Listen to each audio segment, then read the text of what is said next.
लोकतंत्र की असली ताकत जनता के हाथों में होती है, चाहे वो किसी नेता को सीएम या पीएम बनाना या फिर अपने काम के लिए लड़के उसे कराना। हम लोग जहां मौजूद हैं ये फतेहपुर बेरी का इलाका है। समस्याएं सबसे पहले दिखाते हैं आपको। ये फतेहपुर बेरी गांव की लाइफलाइन हुआ करती थी। एक छोटी नदी थी जो बारिश के दिनों में यहाँ से स्वच्छ जल यहाँ से निकलता था। यहाँ के लोग इसका पानी पीते थे, लेकिन आज इसकी हालत आप देख सकते हैं। यहाँ पर 2 मिनट खड़ा होना भी मुश्किल है, इतना बदबू है कि लोग यहाँ पे परेशान हैं। इस हालत में लोग यहाँ पे रहते हैं। आखिर हम यहाँ क्यों आए हैं वो आपको बताएंगे, लेकिन पहले बताते हैं समस्याएं।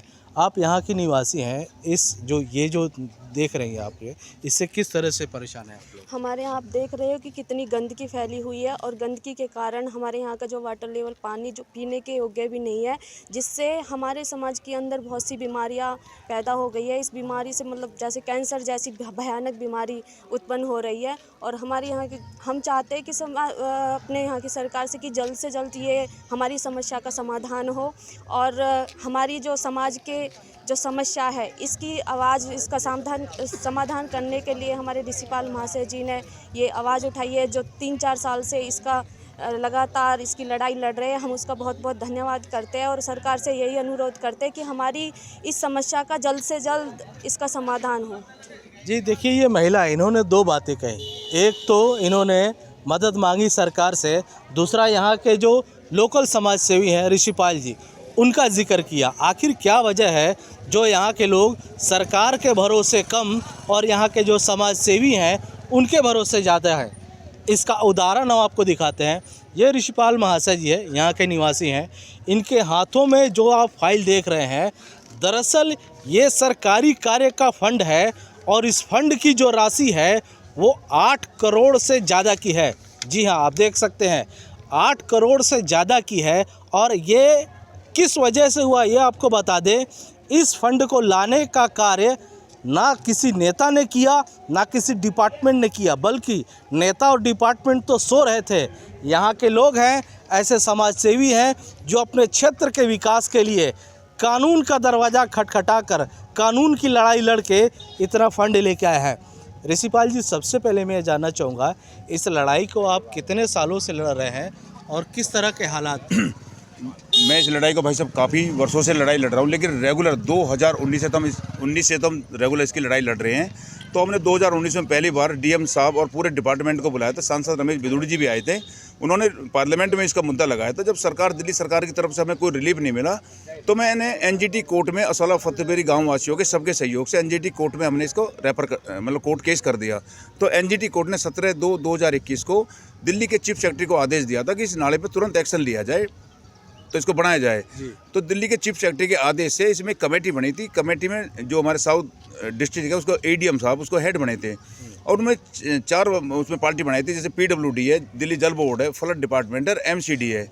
तो फ्लड डिपार्टमेंट का ये नाला है, दिल्ली सरकार का नाला है, और इसमें जो गंदा सीवर का पानी है और मेन रोड का जो पीडब्ल्यूडी का पानी है उसके अंदर ही आके पड़ता था वो।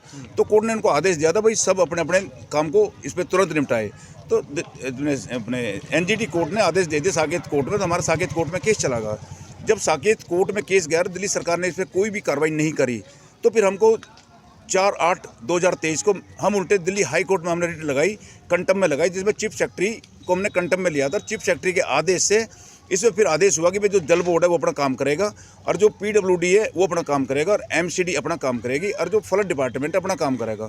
तो जो पीडब्ल्यूडी है उनको धन्यवाद करना चाहते हैं। कोर्ट के आदेश से पीडब्ल्यूडी ने हरसरूप कॉलोनी से और दोनों तरफ असौला फतेहपुर बेरी की तरफ जो नाला बनता है बहुत सुंदर उसमें सौंदर्यीकरण कर रहे हैं। नाले के ऊपर 8 करोड़ 19 लाख सैंक्शन हुए कोर्ट के आदेश से। इसमें किसी नेता का कोई योगदान नहीं है। तो उसमें अंदर पहले उसमें पैप से जाएगा पानी और उसके बाद ऊपर बहुत सुंदर उसके ऊपर टेल बिछेंगी, टेल बिछने के बाद ऊपर ग्रिल लगेगी। तो असौला फतेहपुर बेरी गाँव में बहुत सुंदर इसका सौंदर्यीकरण होगा नाले का और वो उसको गदाईपुर बंद में ले जाकर आगे छतरपुर की तरफ पानी को ले जाएंगे। ये काम शुरू हो गया है? हाँ, काम चालू हो गया, 10-12 दिन हो गए। तो इसके अलावा और कौन कौन से काम शुरू हो गए हैं इसमें? इसके अलावा जो इस नाले पर हमने डिमार्केशन की लड़ाई लड़ रहे थे, इससे पहले निशानदेही की जाए तो फ्लड डिपार्टमेंट ने डीएम के आदेश से, कोर्ट के आदेश के बाद भी जब अधिकारी ने कोई काम नहीं करा तो हम डीएम साहब को हम यहाँ लेकर आए थे जन संवाद के ऊपर। तो डीएम साहब ने 7 जनवरी को डीएम साहब आए थे जनसभा में, यहाँ नाले पर आए थे, पूरा डिपार्टमेंट था, नोडल अधिकारी था, एक सीनियर आईएएस था और हमारी एसडीएम साहब थी। डिमार्केशन के आदेश हो गए हैं। डिमार्केशन के आदेश तो कोर्ट ने 4 अगस्त को किए थे। एक चीज़ मैं बताना चाहूँगा, डिमार्केशन की बात इसलिए आ रही है क्योंकि ये जो प्राचीन जो ये नदी है पहले की, अब ये नाला बन गया है। इसके पानी आने का तो रास्ता है, लेकिन जहाँ से ये पानी निकलता था वो सारे इलाके जो हैं वो अवैध रूप से या फिर किसी तरह से जुगाड़ करके कब्जा करके फार्म हाउसेज बना लिए गए हैं।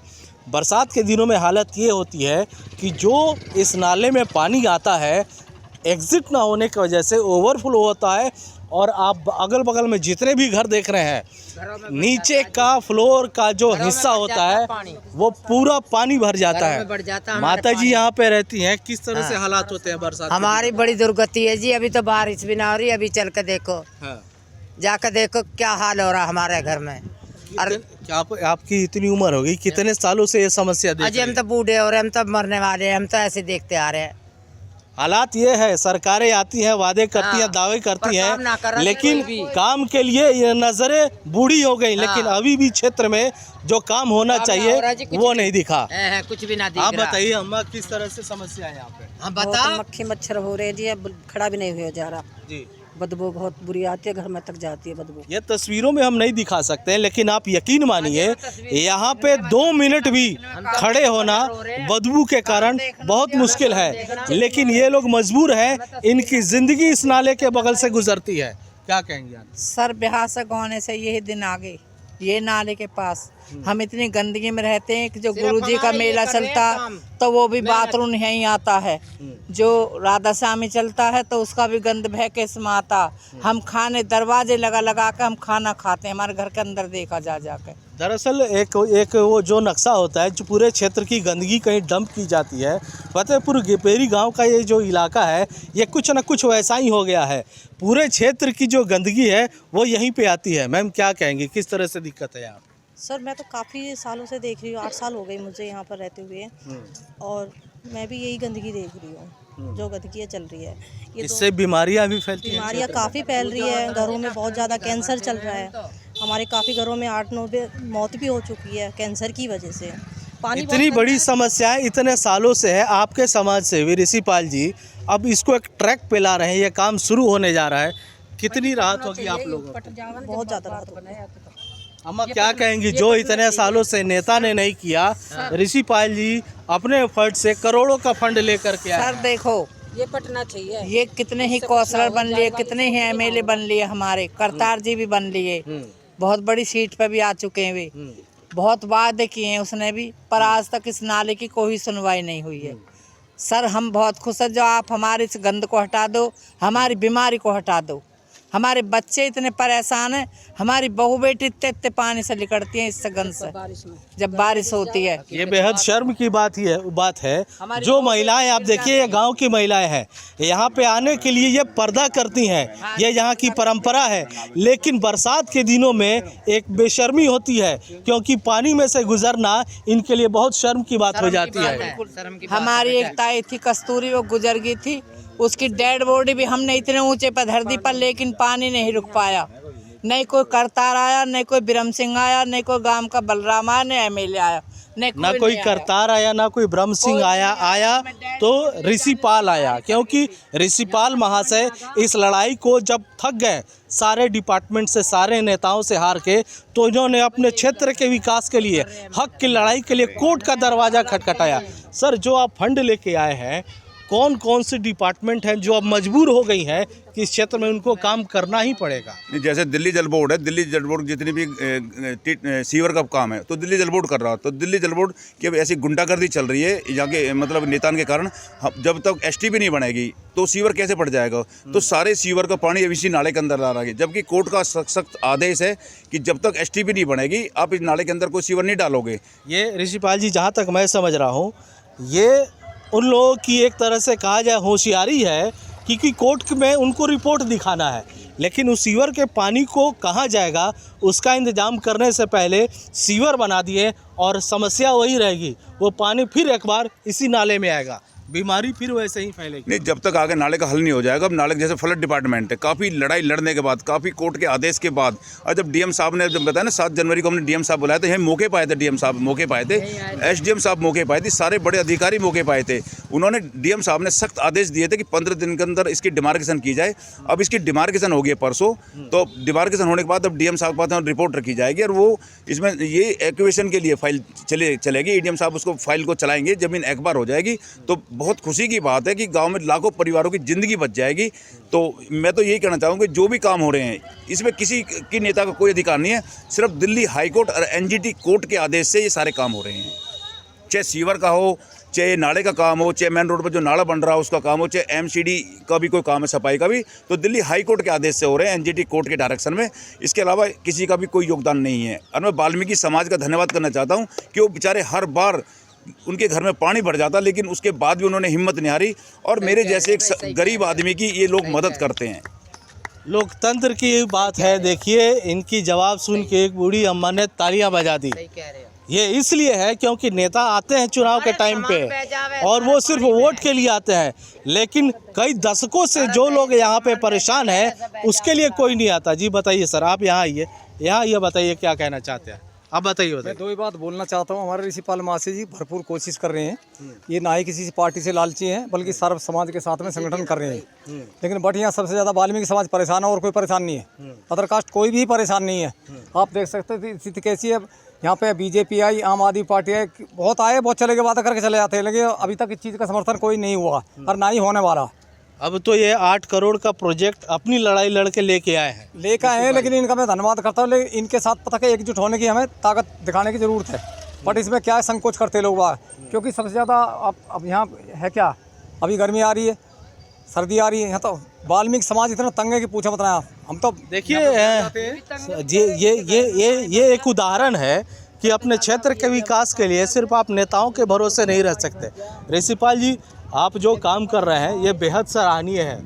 और भी कई ऐसे गांव हैं जो इस तरह की समस्याओं से जूझ रहे हैं, उनके लिए क्या मैसेज करेंगे आप? सिर्फ नेताओं के भरोसे बैठे या अपनी लड़ाई लड़े? नहीं, मैं तो सारे समाज से, पूरे छतरपुर विधानसभा से हाथ जोड़कर रिक्वेस्ट करना चाहता हूँ कि नेता के भरोसे कोई ना रहे। जब हम समाज के साथ खड़े हुए तो हमारे लिए बड़े बड़े लोगों ने ताने दिए, मेरी माँ बहन तक की मुझे गाली देते थे, यही नेता के परिवार वाले देते थे।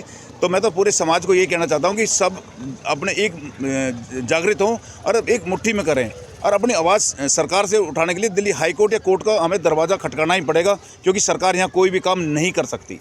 ये बेहद खतरे की घंटी है। चुनाव के दौर में इस तरह से लोग बातें कहते हैं। जी आप बताइए किस तरह की है यहाँ? सर, मैं समाज से यही कहना चाहूँगी कि सरकार जनता से बनती है और जनता सरकार से नहीं बनती है। तो जनता में एकता है तो हम सब कुछ कर सकते हैं। तो ये जो भी हमारा काम है हम एकजुट होकर कर सकते हैं। तो सरकार के भरोसे ना रहिए और अपनी एकता दिखाइए।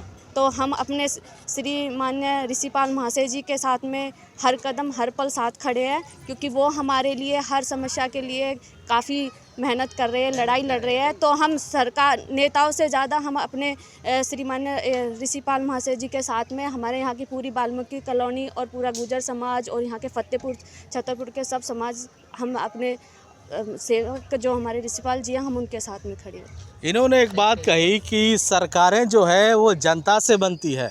उसमें अगली कड़ी ये है कि सरकारें जो बनती है वो जनता के लिए ही बनती है, और अगर सरकार अपना काम करना भूल जाए तो ऐसे समाज सेवी आगे आते हैं और इस तरह मजबूर कर देते हैं उन्हें कि जो भी डिपार्टमेंट है, सरकारी गैर सरकारी अधिकारी जो भी हैं, उन्हें मजबूर हो जाना पड़ता है क्षेत्र में विकास के कामों के लिए। बहरहाल इस क्षेत्र की ये समस्या कई दशकों से है और कई सालों से लड़ाई के बाद थोड़ी सी राहत की उम्मीद दिखी है कि फंड आया है, काम शुरू हुआ है। उम्मीद हम भी करेंगे, उम्मीद यहाँ के लोग भी करेंगे कि इस काम को जल्द से जल्द ठीक किया जाए ताकि यहाँ के लोग भी सुकून से जी सकें।